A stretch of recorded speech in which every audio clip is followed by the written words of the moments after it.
Dibangun pada era penjajahan Belanda, Nusa Kambangan kini menjadi rumah kelam bagi narapidana kelas berat.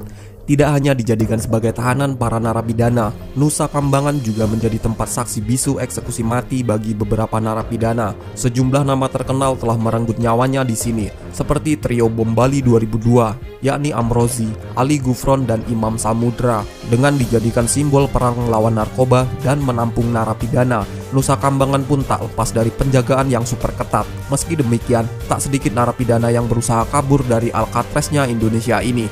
Inilah 5 daftar narapidana yang berhasil kabur dari Nusa Kambangan.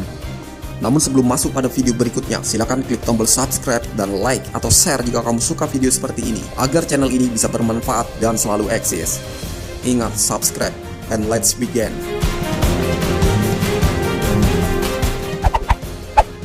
Johnny Indo. Seperti yang disebutkan di atas, Nusa Kambangan menampung narapidana kelas berat. Jadi Johnny Indo adalah mafia berkedok foto model dan bintang iklan yang berulang kali sukses merampok toko emas di tahun 1970-an. Ia memiliki banyak anggota dan kelompoknya diberi nama Pachinko alias Pasukan Cina Kota.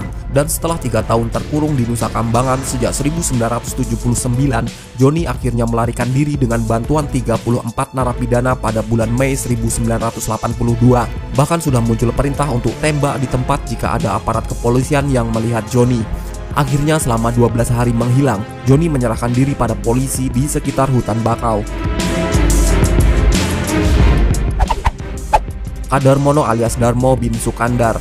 Kadarmono merupakan narapidana yang dijatuhi hukuman selama 14 tahun karena kasus perampokan. Tapi di tahun 2017 lalu, ia sudah menjadi tamping atau tahanan pendamping karena masa hukumannya sudah hampir selesai.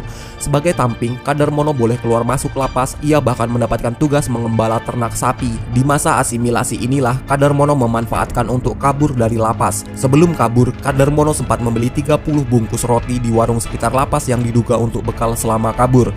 Petugas hanya berhasil menemukan sapi, namun tidak dengan demikian Kadarmono. Bahkan keberadaannya sampai saat ini tidak diketahui. Tapi diduga ia masih bertahan hidup di Pulau Nusa Kambangan karena tidak pernah ditemukan menyeberang ke Cilacap. Hendra bin Amin dan Agus Triadi bin Masimun.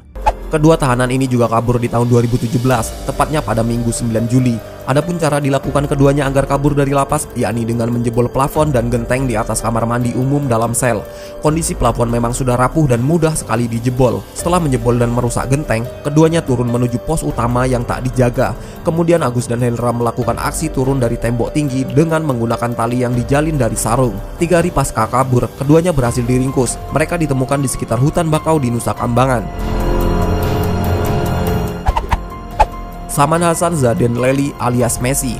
Nusa Kambangan tidak hanya menampung warga lokal, namun juga warga negara asing. Di antaranya adalah Messi, warga negara asal Iran. Sosoknya sempat membuat heboh di tahun 2016 lalu lewat aksinya yang berusaha kabur dari Alcatraznya Indonesia tersebut. Sama seperti Kadarmono, Messi juga menjadi tahanan pendamping alias tamping dan diperbolehkan keluar masuk lapas. Dengan statusnya sebagai tamping inilah Messi mencuri seragam petugas lapas dari komplek perumahan petugas dan menyamar sebagai penjaga lapas. Tidak hanya mencuri seragam, Messi juga merampas sepeda motor milik petugas. Hingga kini, keberadaan Messi masih belum ditemukan. Apakah masih di Indonesia atau sudah melarikan diri ke luar negeri?